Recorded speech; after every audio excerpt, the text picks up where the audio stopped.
Seeing me in person hardly ever happens. I'm mostly just an idea, a name on a screen, a profile picture, a few words that show up in your feed. The people who truly know me are few. The rest only know the version of me they imagine. These days I'm busy building a life I don't feel the need to constantly explain. I'm choosing presence over appearances, peace over attention, and real moments over public ones. If you see me, consider yourself lucky. I've learned that the best parts of life are often lived quietly, not performed for the world.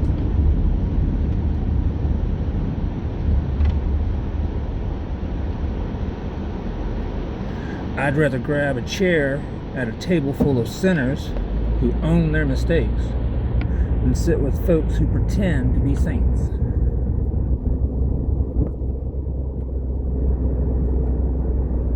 Telling the truth matters. I find it genuinely difficult to be around folks who lie or are too proud to own when they are wrong and apologize. Honesty is everything. Accountability reveals character. Own it and grow.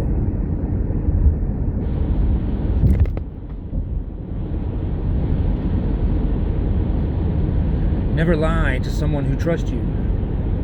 Never trust someone who lies to you. A lie is not a mistake, it is a choice.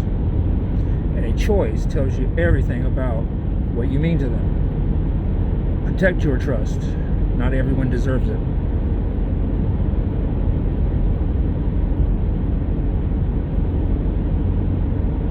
Yeah, it's kind of earned.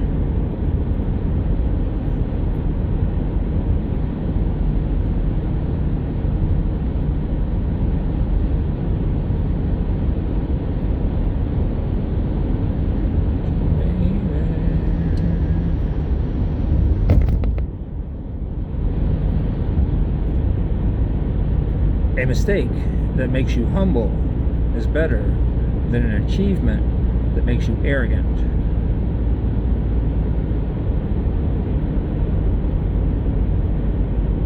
It was arrogant for someone to think they needed to humble me without even knowing me.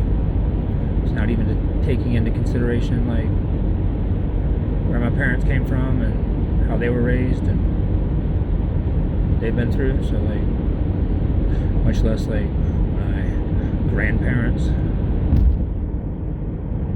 I'd say being the son of refugees, I'm probably a little bit more humble than most. If I come off cocky, it's because I am confident in what I'm able to do. If I'm cocky about it, I'm pretty damn sure I can do it. Otherwise I wouldn't be. The only time I'm cocky is when I know I can pull it off and do it. And someone doesn't think I can.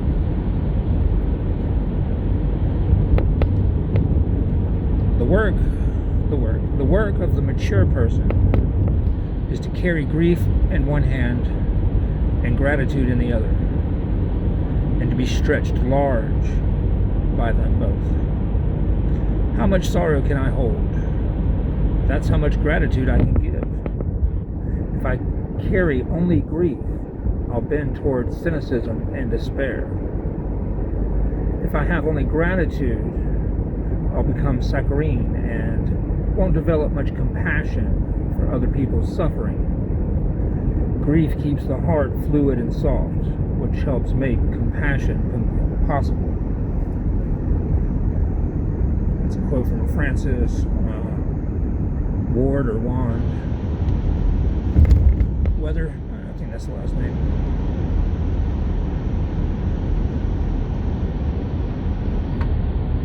To be a magician, you have to have the heart and mind of a child.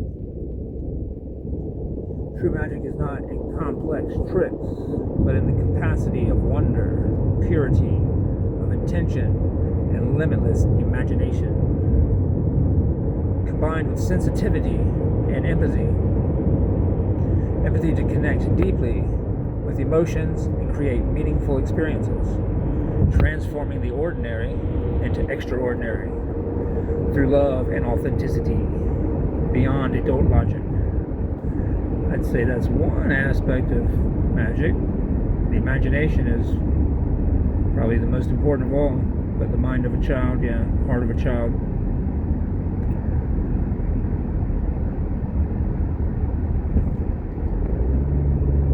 Creating deep bonds requires a certain vulnerability. In front of this, the shield of the ego falls defeated, and thus true intimacy emerges.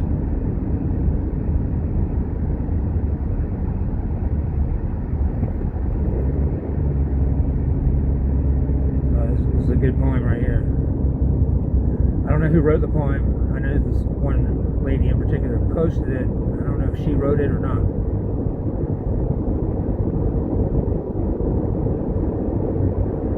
It doesn't even have a title. Welcome to Genesis, rewritten by Lilith's Eternal Yes, where your soul comes, your ego dies, your shadows float under the moonlight, and your angels pray in sounds far more feral than scripture. Written by men who wanted your fire in a box they could carry to church without getting burned.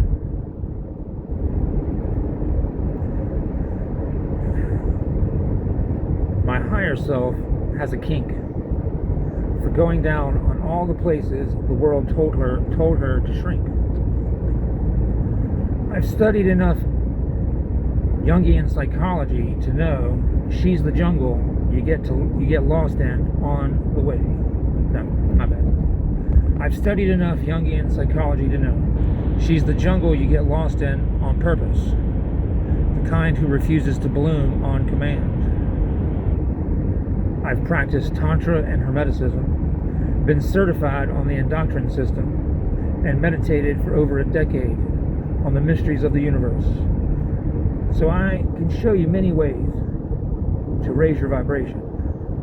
But my personal favorite is the sound she makes when her fears unclench and her soul purrs beneath my fingertips. Her claws carve sigils across my back while we rewrite centuries of patriarchal shame in feral strokes and lunar red ink. If you know, you know. She didn't come from my rib, but I promise you this, she did come first.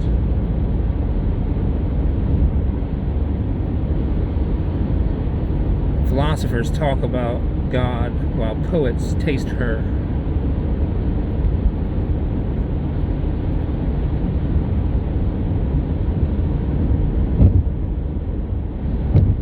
I messed up on the poem. Didn't give you the first part of it. Guess I'll have to redo it. She's the kind of woman religion warned you about and poetry worships, and I've always trusted poetry more. The moment her lips touched mine, I stopped believing in linear time. Couldn't tell if I was falling in love or falling through dimensions. Then she caught me with her tongue and said, "Welcome to Genesis, rewritten by Lilith's Eternal Yes. Where your soul comes, your ego dies, your shadows flock under the moonlight, and your angels pray in sounds far more feral than scripture, written by men who wanted your fire in a box they could carry to church without getting burned. A higher self has a kink for going down on all the places the world told her to shrink. I've studied enough Jungian psychology to know she's the jungle you get lost in on purpose, the kind who refuses to bloom on command. I've practiced Tantra and Hermeticism, been certified on the Indoctrin system, and meditated for over a decade on the mysteries of the universe. So I can show you many ways to raise your vibration, but my personal favorite is the sound she makes when her fears unclench and her soul purrs beneath my fingertips. Her claws carve sigils across my back while we rewrite centuries of patriarchal shame in feral strokes in lunar red ink. If you know, you know. She didn't come from my rib, but I promise you this. She came first. I thought that was an awesome poem. Don't know who wrote it though.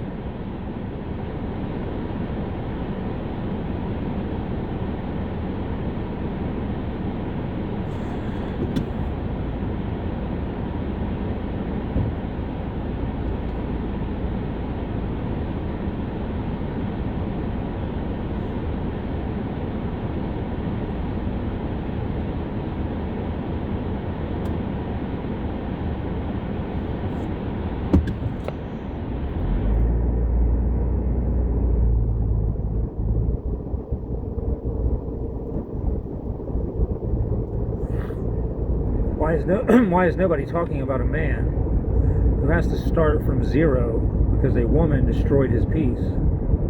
He lost his time, his peace, his money, his confidence, and years of his life. If that's your story, bro, hear this. Starting again isn't a failure. It's a strength and survival.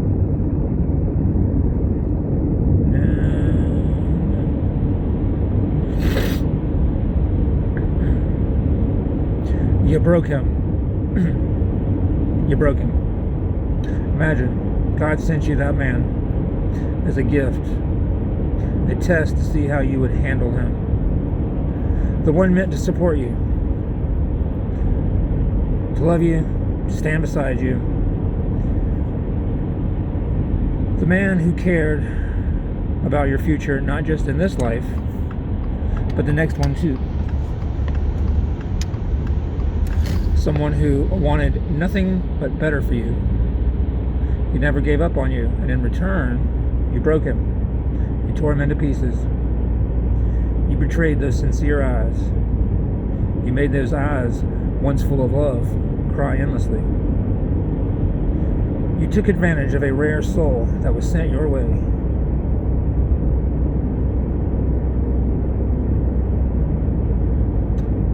And then it's like, girl, if he's following me, you really broke him. Let that sink in.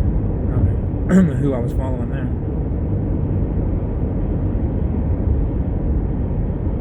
10 signs of emotional abuse. You constantly doubt, number 1, you constantly doubt your own memory or perception. Check. Number 2, you feel anxious before speaking or expressing needs. Check.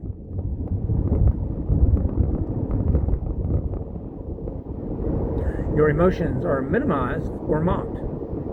Check. Affection is conditional. Yeah. Check. You apologize for more than you should. Nah, not really, but probably. Your confidence is slowly eroded. Not really. Boundaries are ignored or punished. Yeah, check. You feel responsible for their emotions. Yeah, a little bit.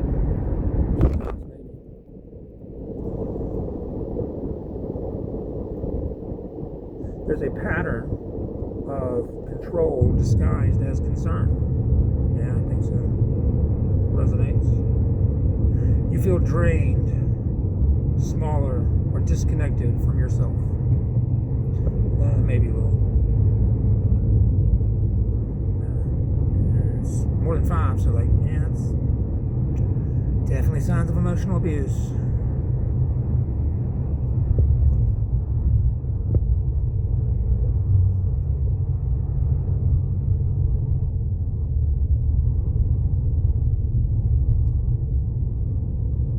Silent, but never forgets. I think it forgot me. It records every tear you cried while they were laughing at you. Every act of cruelty is written in language that can't erase. It doesn't scream or threaten. It simply rearranges the future.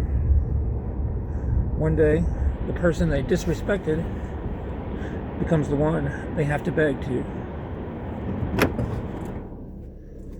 Karma works through coincidences that feel like a targeted strike. The right person at the wrong time can dismantle a lifetime of lie. Oh God, or truth. The wrong person at the wrong time can dismantle your whole world.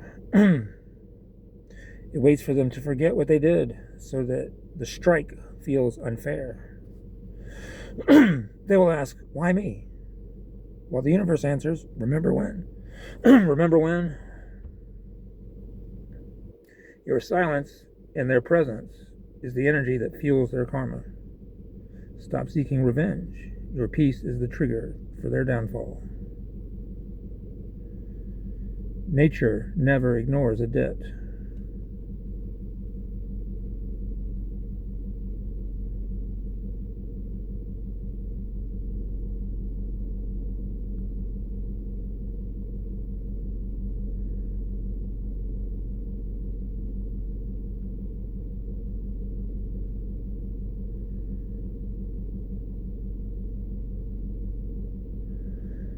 Ask her these, and she'll open up in ways you've never seen. Yeah, right. What's something about my past you wish you knew more about? What's a side of me you wish I'd let out more often just for you? If you could read my mind for a minute, what's the first thing you'd want to know? What's one dream or goal you'd love for us to chase together someday?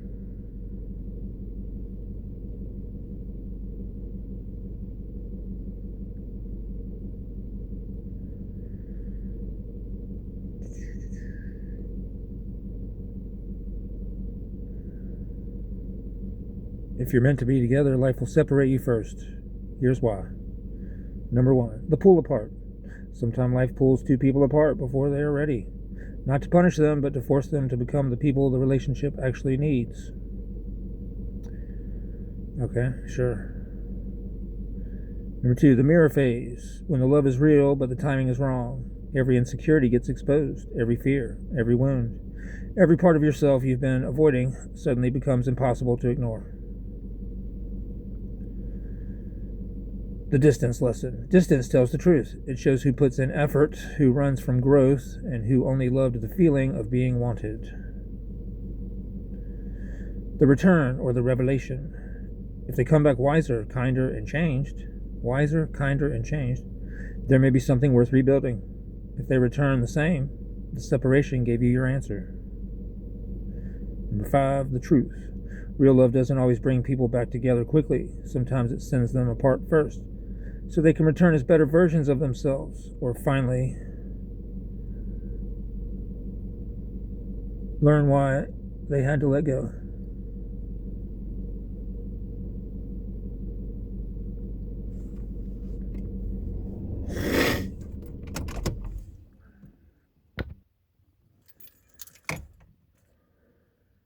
Almost said it.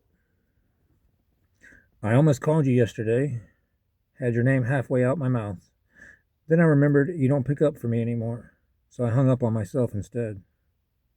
The unsent message sits in drafts, 3 lines long. I miss you, deleted before I could regret it. I'm fine, left there instead. I practice conversations with you in the shower, in traffic, anywhere you can't answer back. It's safer that way. If you hear a pause in the silence, that was me almost trying. Almost.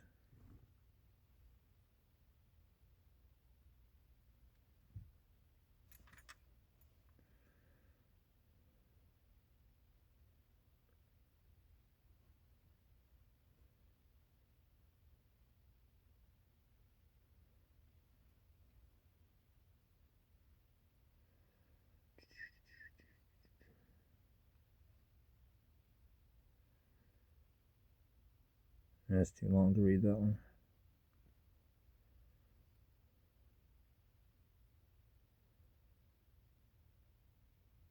Yeah.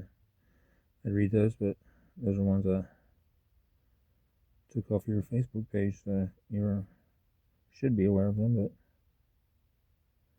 seems like you're not, though.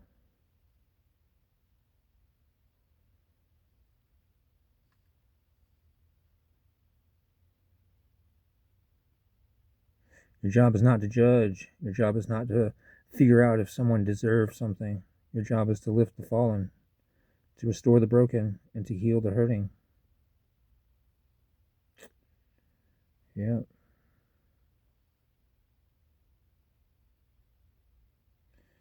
Your job is not to humble somebody.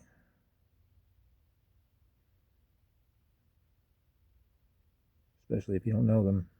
It's a little bit different if you know them, but when you don't know them, you should get to know them first. That's what I would do. Everybody's going through something. Everybody's got a battle they're fighting. Everybody has fought battles that we will never know. Yeah, so I hope you enjoyed that.